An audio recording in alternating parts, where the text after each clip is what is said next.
What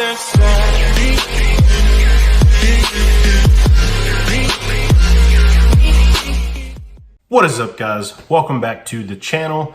So week 4 is in the books and we are on to week 5 of the Alliance. I can't believe we're already 5 weeks into this thing. Only 6 weeks left of regular season before we hit the playoffs. The West is shaping up to be a very tight race. Probably will come down all the way to the last week. Whereas the East, we have some teams that are starting to pull themselves away and separate. But let's get into it. It's that time of the week again. I'm going to give you my predictions for the following week. First up, we have Saturday's matchup is the Orlando Apollos and the Birmingham Iron. Of course, you know the Apollos are the only undefeated team left in the league. Iron lost their first game last week against the Commanders, but this game is in Birmingham, 1 p.m. Central on that. This game is also going to be aired on TNT. This is the first game that will be on TNT. But let's break down the teams a little bit. So, Orlando, my key to this one, guys, Garrett Gilbert is the best quarterback in the league. I don't see him having any setbacks or struggles in this game. I think he stays on pace, keeps that offense rolling, as well as Charles Johnson. I feel like he's in for another big day. You know, week in and week out, he shows up on the stat sheet. Obviously, Gilbert's favorite target. On the Iron side of the defense, Perez, I think that here in the last recent few games, he's struggled a bit. Not near as crisp as he was kind of week one. Week one, everybody was really enamored with him. He's kind of come back down off of cloud 9, in my opinion. And Trent Richardson, I know there's a lot of you out there that, you know, you look at his touchdowns and think this guy jumps off the charts. But if you really think about it, his yards per carry, 2.4 yards per carry. That's really not going to get it done, especially for an every down back. So I think with that, you know, they're going to need that running game to get going. I don't see it getting going, though, against that Orlando defense. I believe that the Iron defense will struggle in this one to keep the Apollos at bay. I'm going with the Apollos 27-12. So on to Saturday night's game. We have the Salt Lake Stallions against the San Diego Fleet. Stallions coming to this game 1-3. The Fleet are 2-2. But as you know, guys, I'm going to jump right into the Fleet first. Philip Nelson went down. I believe they said he's out 4 to 6 weeks with a shoulder injury. That's huge for a team that was just starting to right the ship, so to speak. No pun intended.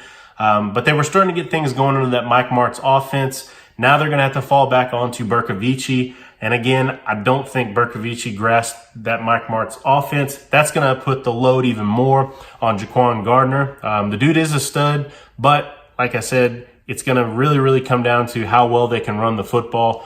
Keep Bercovici, you know, just basically doing dink and duck passes enough to keep that offense going. Play a time of possession game. Fleet defense, I think you're going to struggle a little bit in this one. Salt Lake, even though they are 1-3, I still think that Woodrum, he gets back into that groove and breaks out in this one. Carter Schultz, though, it is worth noting, put an asterisk next to him. I'm not sure if he's going to be playing in this game or not. If you guys know, shoot a comment below and let me know. But if he is in, guys, Bercovici is going to have to keep his head on a swivel. Carter Schultz, 4 sacks on the season. I believe that he leads the league with sacks. I know for sure every down he's in the backfield pressuring that quarterback. Final in this one, guys, I'm taking the Stallions 17 and the Fleet 9. I don't know that the Fleet are going to be able to right the ship without Nelson in there, but who knows? Maybe Bercovici has a coming out party. All right, guys, on to Sunday's matchups. So Sunday's first matchup, we have the Memphis Express and the Atlanta Legends. Express are 1-3. Legends are 1-3. Both of these teams are coming off of big wins. This game could be the game of the week, folks. I know it's 2 1-3 teams, but this game is going to be a close matchup in my opinion. But let's jump into it. So the Express, Zach Mettenberger is going to get the start in this one again. I think that he pretty well has single-handedly taken over that job. In one game alone, I think he threw for more yards than Hackenberg had the entire season. As well as you could tell the offense just clicks a lot better. Mettenberg's a lot more comfortable back there. He makes more sound decisions, less turnovers, and that plays into what this team wants to do. I've said in the past, they need to be a run-first team, kind of sprinkling that play action and play sound defense. Zach Stacy, they have a former NFL running back. Ride him. I believe that he will continue to be the workhorse in this game. Let's flip over to the legend side of the ball. As you know, Aaron Murray last week finally got some decent playing time. It was because of Sims going down with an injury. But nonetheless, this is Aaron Murray's first start. So the Aaron Murray era has begun in Atlanta. I believe that I said this last week as well. Denard Robinson would be an X factor, sprinkling him in with some wildcat kind of option stuff. I will put an asterisk out there on this, guys. I know that Aaron Murray, he ran the ball well in last week's game, but you got to wonder how much they're going to go to that read option, especially with Sims already being out. If Murray goes down, this team definitely needs some continuity to get things moving in the right direction. However, guys, in this one, I've got it in a close one, the Express 12, the Legends 9. The Express could very easily finish in the number 2 spot above Birmingham. So Iron fans, make sure your team stays awake, because if you guys sleep at all, this Express team could very easily sneak up and take that 2nd spot and go to the playoffs. All right, on to our nightcap game. So Sunday night's game, we are going to see the San Antonio Commanders and the Arizona Hotshots, 2 500 teams. Both of these teams are 2-2. Commanders are coming off of a huge win against the Iron. It was very, very shaky. This was a pivotal game for them, but they pulled the W out. And I believe a lot of the power rankings I saw, they have the Commanders right now at number 2. So let's jump into the Commanders. So Woodside, I believe that he will continue to improve. Their keys are going to be riding that backfield. Farrow and Williams both are studs. They are deep at the backfield position as well as at the wide receiver position. So definitely run.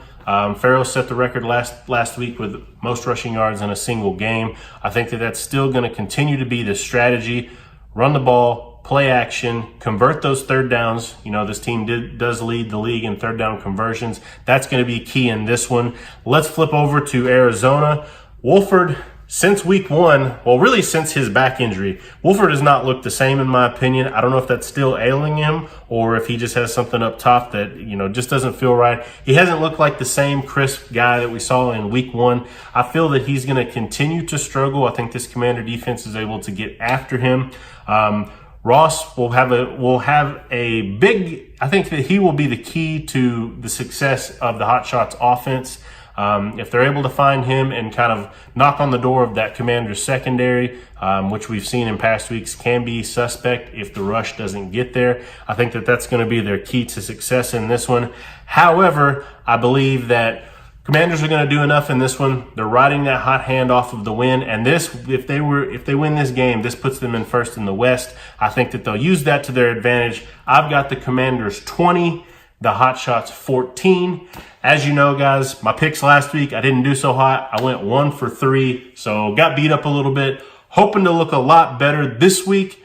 But again, let me know in the comment section who you guys are taking this week, as well as give me a bonus pick.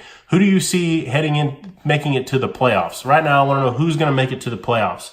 All right, guys, I can't thank you enough. If you're not already subscribed, do me a favor, hit that subscribe button. I'm really trying to get to that 1,000 subscriber mark, and I need your help. So if you like my content, hit the subscribe button for me, turn the bell notification on. That lets you know when my next video is going to come out, as well as be sure and smash that thumbs up. Hit the like button for me, guys. I thank each and every one of you. Without you, we couldn't do this. That's all I got in this one. I'm out.